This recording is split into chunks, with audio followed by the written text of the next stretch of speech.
início.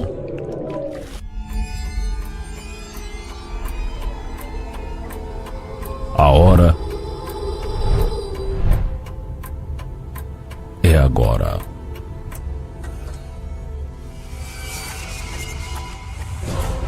Para mudar sua vida. Porque ela nunca mais será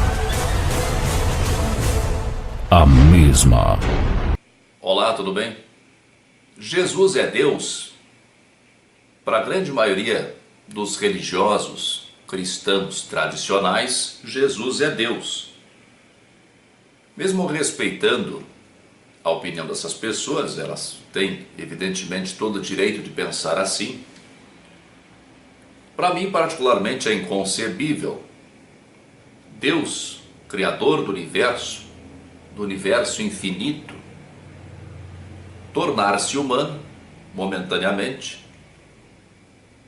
e manifestar-se como humano e divino ao mesmo tempo, num minúsculo planeta insignificante perante a grandeza do universo, apenas para salvar a humanidade, sendo que essa salvação nem eficaz foi, porque nós não estamos salvos, nós não fomos salvos por Jesus. Como é que Jesus passou a ser visto como Deus? A partir de que momento aconteceu isso? Como é que se deu esse processo? Numa leitura dos evangelhos, nós não notamos Jesus se apresentando como Deus. É claro que aqueles que defendem essa ideia vão fazer algumas situações, vão citar alguns trechos, algumas passagens dos evangelhos, tentando demonstrar que Jesus se apresentava como Deus. Para cada citação em que se pode entender que Jesus se apresenta como Deus, nós temos pelo menos 10 citações em que ele demonstra não ser Deus. Quando ele diz mais de 40 vezes, por exemplo, que o Pai o enviou, já fica muito evidente que ele não é Deus, pois quem envia tem mais autoridade, tem autoridade sobre o enviado. Não é assim? Quem envia tem autoridade sobre o enviado, então evidentemente Deus é maior que Jesus. Sem contar que nota-se perfeitamente que são seres diferentes, quem envia e quem é enviado. Mas isso são questões insolúveis para quem ainda acredita que Jesus é Deus. E não tem problema nenhum nisso, podem continuar acreditando. Não é meu objetivo de maneira alguma tentar fazer alguém mudar de ideia. Apenas tentar descobrir, tentar perceber, através dos textos que nós temos à nossa disposição, que formaram o que nós conhecemos como Novo Testamento, por que, a partir de que momento, como Jesus passou a ser considerado como Deus. Jesus se comportava como homem, aliás, como um homem absolutamente comum, professava a mesma religião que os outros professavam, comia o que eles comiam, bebia o que eles bebiam, vestia o que eles vestiam, tinha os mesmos costumes que os homens da sua época e do lugar em que ele viveu. O que nós notamos é que assim que Jesus morreu, ele passou a ser visto por várias pessoas. Maria Madalena, outras Marias, tem uma série de Marias nos evangelhos, nem sempre perfeitamente identificadas, os apóstolos e outras pessoas viram Jesus. Paulo chega a dizer que ele apareceu para mais de 500 irmãos. Então muitas pessoas viram Jesus depois dele ter morrido. Isso tanto pode ser explicado por um fenômeno de materialização, e para aqueles que não são que não conhecem a área, ou que pensam que isso é algum tipo de assombração, de algo sobrenatural, os fenômenos de materialização foram exaustivamente estudados na virada do século XIX para o século XX. O caso mais famoso, que eu conheço pelo menos, é aquele descrito pelos cientistas. Então Jesus apareceu para muitas pessoas. Não é muito comum que um espírito apareça para pessoas. E Jesus deve ter aparecido para muitas pessoas. Inclusive porque temos que lembrar que Jesus foi abandonado nos seus últimos momentos. E evidentemente isso suscitou um forte sentimento de culpa naquelas pessoas que seguiam Jesus. Imagine se nós convivêssemos com Jesus, mesmo sem perceber claramente o tamanho da sua missão, a sua grandeza espiritual. Nós abandonamos Jesus nos seus últimos momentos e depois ele morre daquela maneira tão injustamente. E nós percebemos daí o tamanho da nossa covardia e percebemos o tamanho de Jesus, a grandeza do Espírito Jesus, a grandeza daquele ser com que nós tivemos a oportunidade de conviver durante algum tempo. Isso certamente gerou um forte sentimento de culpa em todas aquelas pessoas, ou pelo menos em grande parte delas.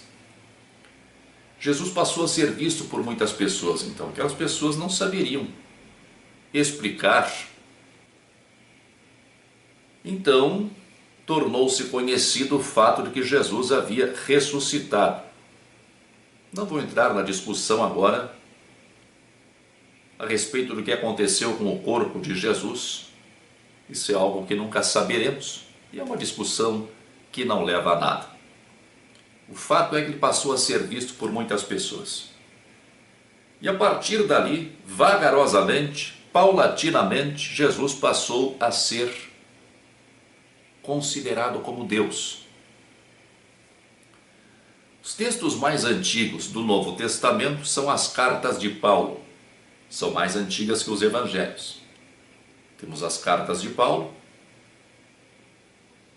depois temos o Evangelho de Marcos, o Evangelho de Mateus, Lucas e João.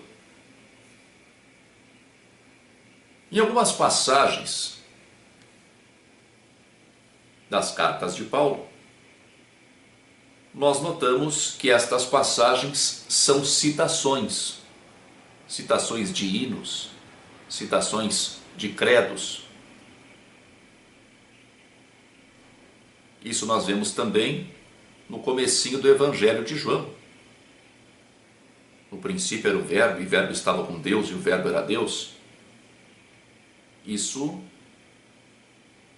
é unanimemente visto pelos estudiosos do Novo Testamento como a citação de um antigo hino. Até porque essas palavras não voltam a ser repetidas ao longo do Evangelho de João com esse mesmo sentido. Isso acontece algumas vezes nas cartas de Paulo, nos Atos dos Apóstolos, que foi escrito por Lucas, também acontece isso. Nós percebemos ali algumas citações. Separei aqui apenas uma citação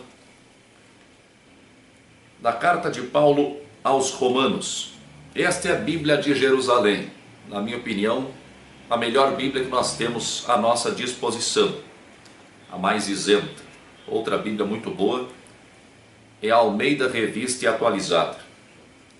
E no caso só do Novo Testamento, nós temos a tradução do Haroldo Dutra Dias, também uma excelente tradução.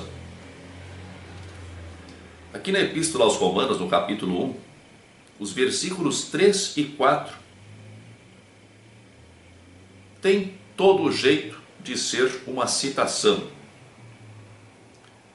Parte desses versículos, 3 e 4, diz assim, referindo-se a Jesus: nascido da estirpe de Davi, segundo a carne, estabelecido, filho de Deus com poder, por sua ressurreição dos mortos, segundo o Espírito de santidade.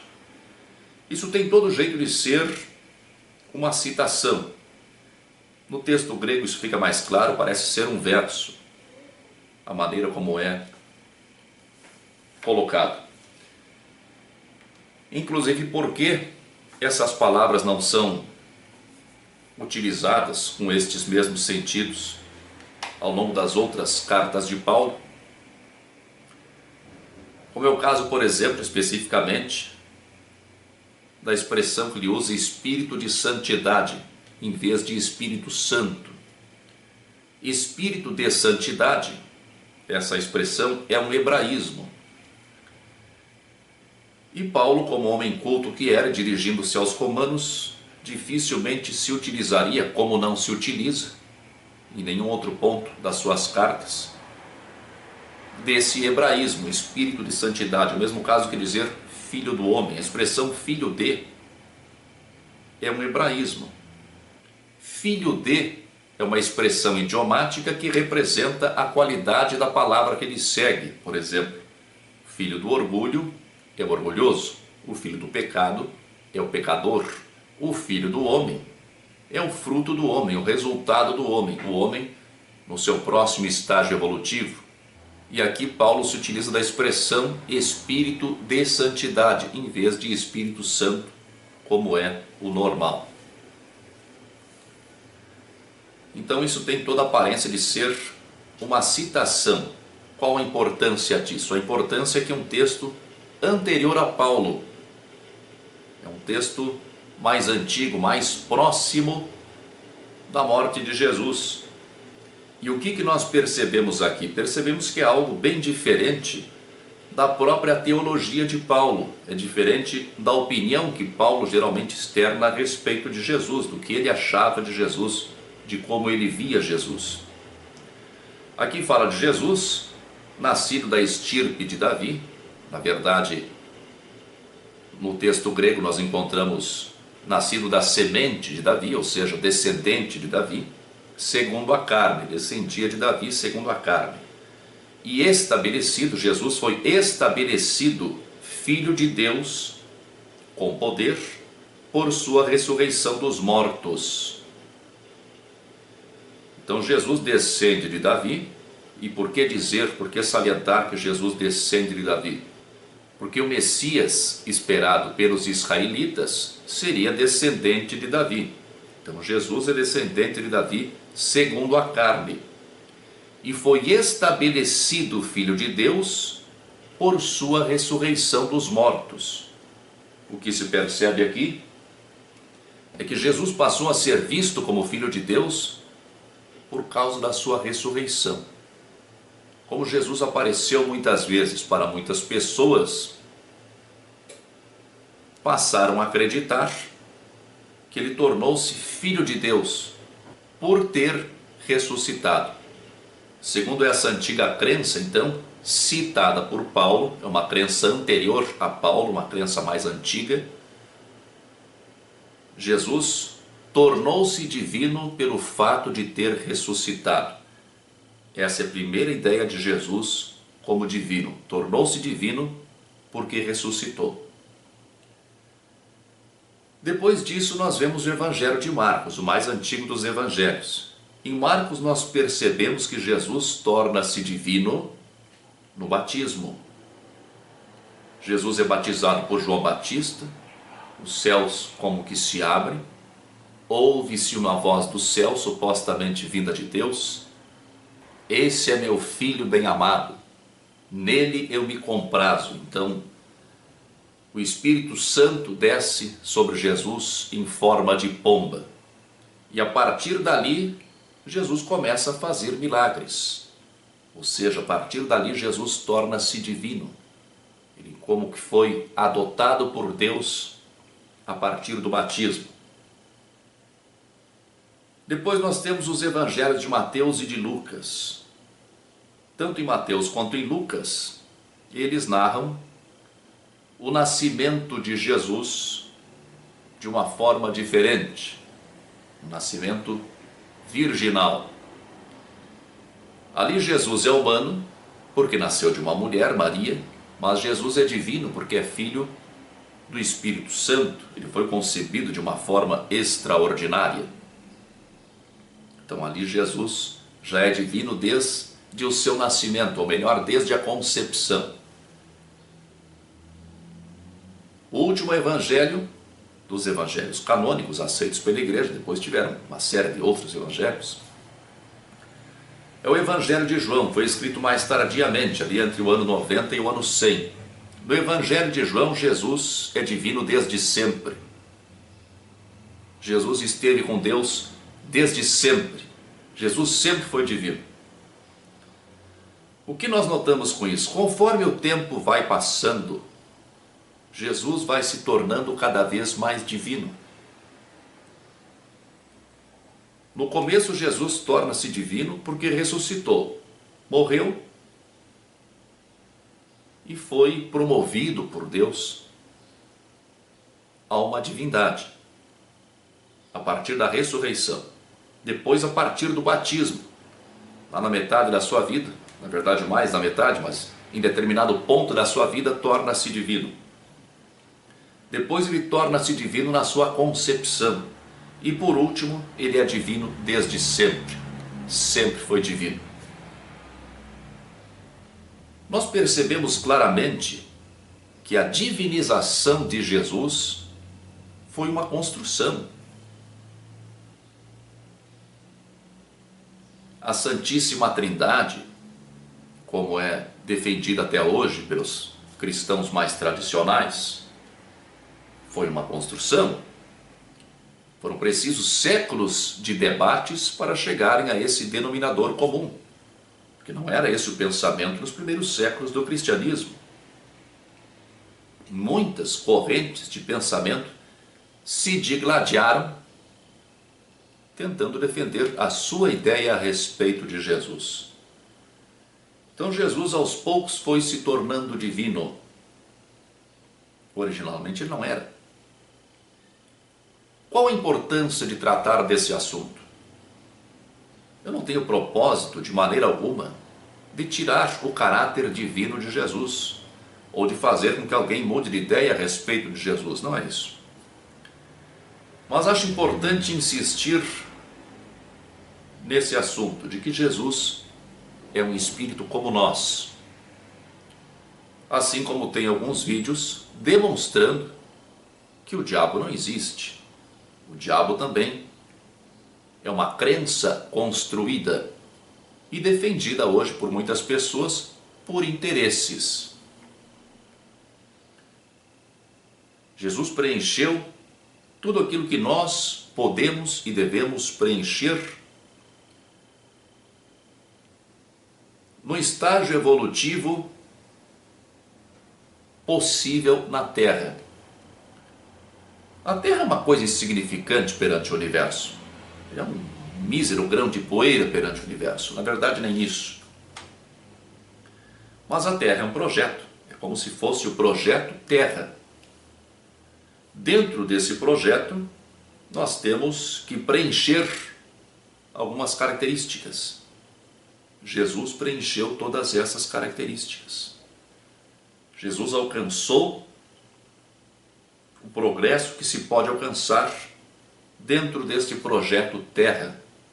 Por que fizeram de Jesus Deus? Na verdade, isso é uma questão que exigiria uma série de explicações que não vem ao caso. O que vem ao caso é que o papel de Jesus como Deus é muito importante. Jesus é o divino que chegou até nós. Porque nas antigas religiões, o homem era muito próximo do divino. O homem percebia a natureza como divina. O sol, a lua, as estrelas, tudo era divino. O homem era muito próximo da divindade. Nós vemos que até na Bíblia, que já é muito mais recente em relação a essas religiões mais antigas, lá no Gênesis, Deus passeava no jardim do Éden à tarde para tomar brisa. Imagina Adão cruzando com Deus. E aí, Deus, como é que está? Era assim, o homem era muito próximo do divino. E hoje nós não temos mais esses laços com o divino. O que nós temos, principalmente no catolicismo, é Jesus e a mãe de Jesus, o masculino e o feminino. São dois laços que prendem o homem, ou que aproximam o homem do divino. Então, ter Jesus como um ser divino é importante, evidentemente é importante. Por outro lado, se nós já temos condições de lidar com isso, quando nós percebemos que nós somos da mesma natureza que Jesus, e Jesus deixa isso muito claro nos evangelhos ao dizer, em relação a si mesmo, eu sou a luz do mundo, e ao dizer a nosso respeito, vós sois a luz do mundo, quer dizer, nós somos luz, nós somos da mesma natureza que Jesus. Nós percebemos então que o nosso desenvolvimento compete a nós mesmos. Qual o modelo e guia que Deus tem apresentado ao homem? E a resposta é Jesus. Jesus é o nosso modelo e guia. É em Jesus que nós devemos nos basear e é Jesus que nós devemos seguir. É o nosso modelo. Temos que procurar imitar Jesus, agir conforme os ensinamentos de Jesus que nós encontramos nos evangelhos. Esse é o caminho. Existem outros caminhos, é evidente que existe, mas se nós vivemos nesse mundo ocidental, se a maior referência que nós temos é Jesus, não resta dúvida de que o nosso modelo e o nosso guia é Jesus.